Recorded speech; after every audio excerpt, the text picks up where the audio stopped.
El 11 de septiembre de 1973 fue un día que marcó la historia de Chile. A 50 años del golpe de Estado cívico-militar, podemos dar fe que esa historia se sigue contando. En este podcast compartiremos el testimonio de 50 mujeres sobre ese día imborrable. En Conversas creemos en las palabras y las ponemos al servicio de quien las necesite. Con ustedes, 50 voces de un golpe. Nuestra contribución a la memoria de nuestro país.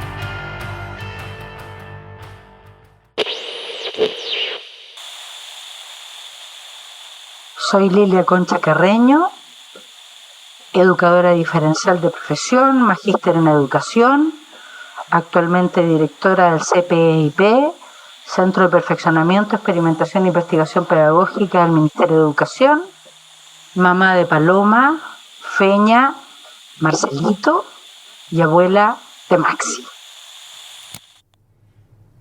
Nací un 7 de abril de 1968 en un país que ya no existe. En la década del 60, mis padres muy jóvenes, recién salidos del colegio, ganan una beca para irse a estudiar a los fríos de Moscú. Allá se conocen, se casan, nazco en ese matrimonio, soy la única hija de ese matrimonio, que es el primer matrimonio para los dos. Ellos completan su profesión allá, viven como 6 años, se divorcian y, para algo muy poco usual en aquellos tiempos, de mutuo acuerdo, deciden que mi papá, ya habiendo terminado su carrera y habiéndose titulado, se viene a Chile conmigo, producto de la ansiedad de estar acá y contribuir a lo que era la campaña para que la elección que venía ganara el candidato que representaba y lideraba el proyecto de la Unidad Popular, el presidente Salvador Allende.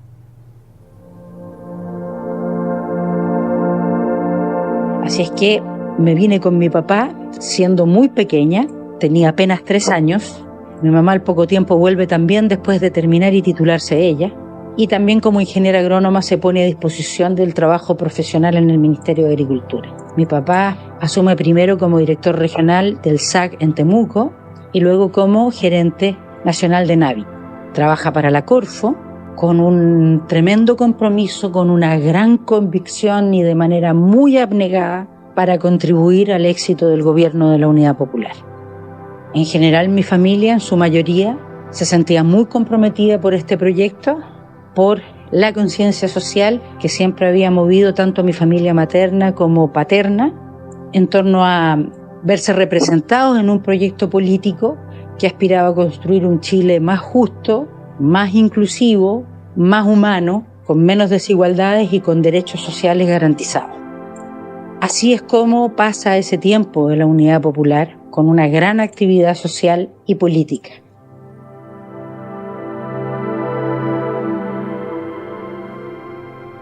El día 11 de septiembre yo tenía 5 años y me toca ir al jardín infantil.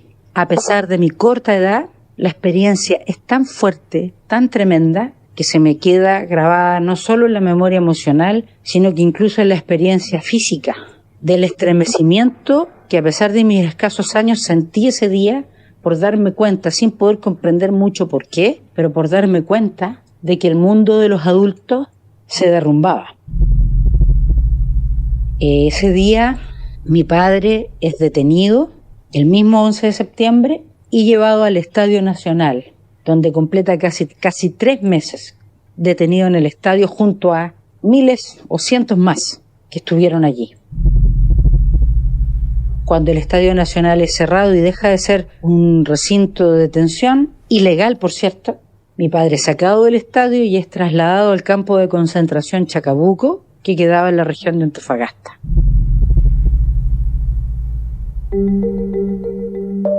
Allí comparte prisión con Ángel Parra, con Luis Alberto Corbalán, hijo, con el doctor Ipinza, con el escritor Jorge Montealegre, con muchos trabajadores, obreros, profesionales, intelectuales, que eran militantes de izquierda y luchadores comprometidos con el proyecto del gobierno popular. En total, entre el Estadio Nacional y Chacabuco, completa más de 9 meses preso. Lo sueltan, vuelve a la casa. Sus hermanos, mis tíos, la mayoría se va al exilio. Una de sus hermanas, exiliada a Nueva Zelanda, luego a Mozambique. Su otro hermano, su hermano mayor, el tío Carlos, se va exiliado junto a su familia a Suecia. Y entre medio, mi familia sigue viviendo la represión.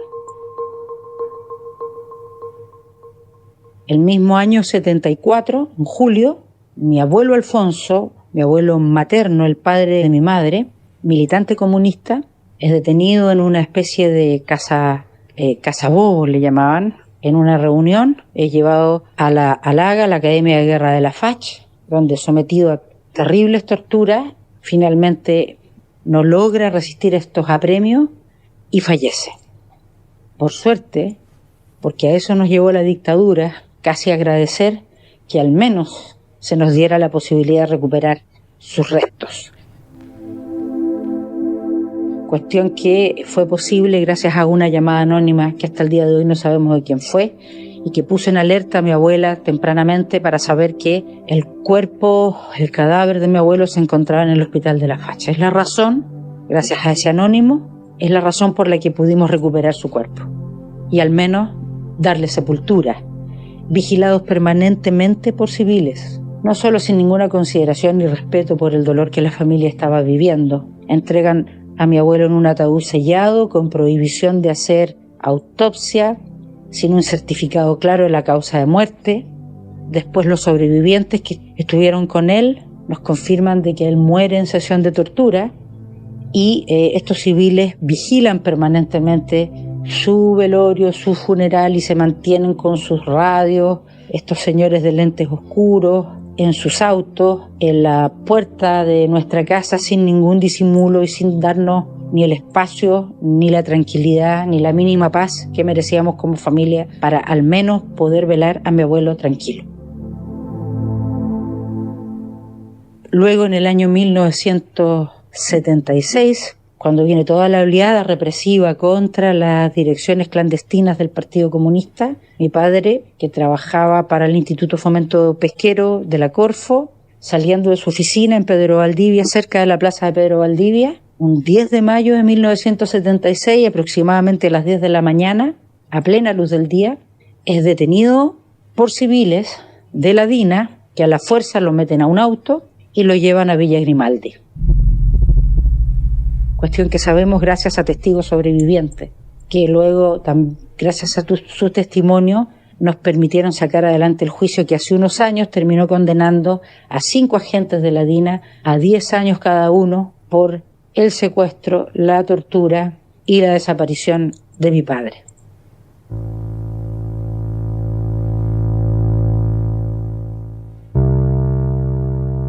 Cuando ocurre la mesa de diálogo, bajo el gobierno de Ricardo Lagos, el propio ejército, en la lista y en la información que entrega, reconoce la detención de mi papá, de Marcelo Concha Bascuñán, y declara de que fue lanzado al mar en el puerto de San Antonio. Cuestión que, de ser cierta, no nos va a dar nunca la posibilidad de recuperar sus restos y poder sepultarlos. El mismo año en que desaparece mi padre, meses después, también detienen a mi tío, el médico Iván Insunza Bascuñán, primo hermano de mi padre, también militante comunista. También años después, en una gran fosa encontrada en Colonia Dignidad, donde hay muchos motores de autos enterrados. Uno de los motores que encuentran corresponde a la serie de la Renoleta del tío Iván, en Colonia Dignidad.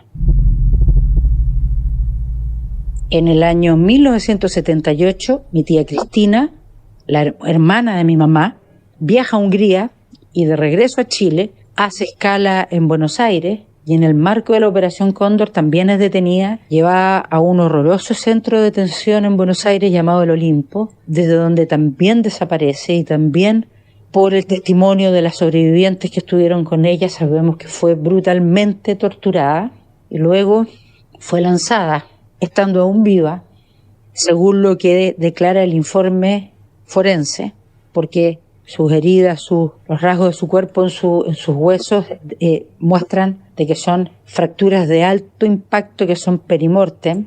La lanzan a un sector donde converge el Río de la Plata con el mar y esa corriente hace que ella sea arrastrada hacia la playa en una pequeña localidad que está camino a Ciudad de la Plata.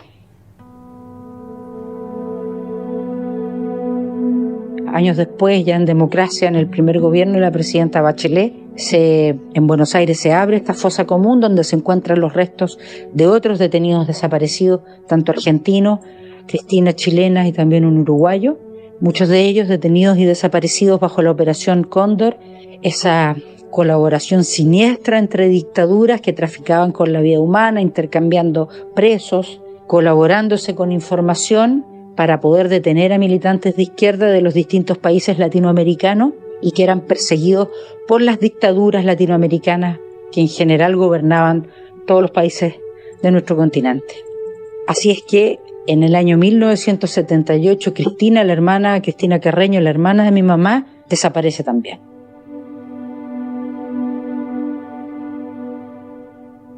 Mi familia pierde, por lo tanto, por la dictadura a 4 seres amados.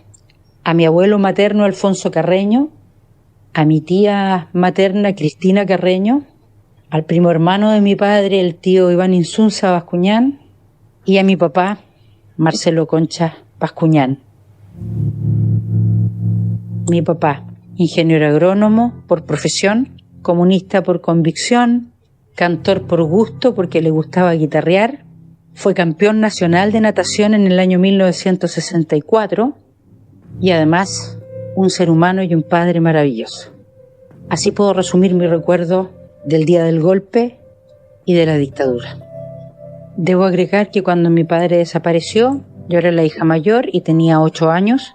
Después venía una hermana que vivía en Moscú, Larisa, de 6 años aproximadamente, 6-7 años, María Paz, de 3 años, y mi hermano menor, Marcelito, con 5 meses de gestación, aún esperaba por nacer. Mi papá tuvo 4 hijos, que lo recordamos y lo amamos mucho.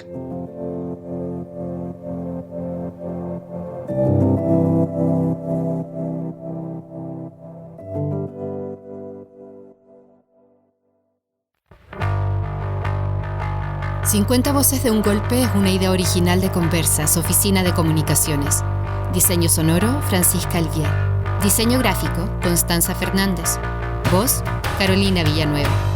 Producción de entrevistas, equipo de periodistas de Conversas.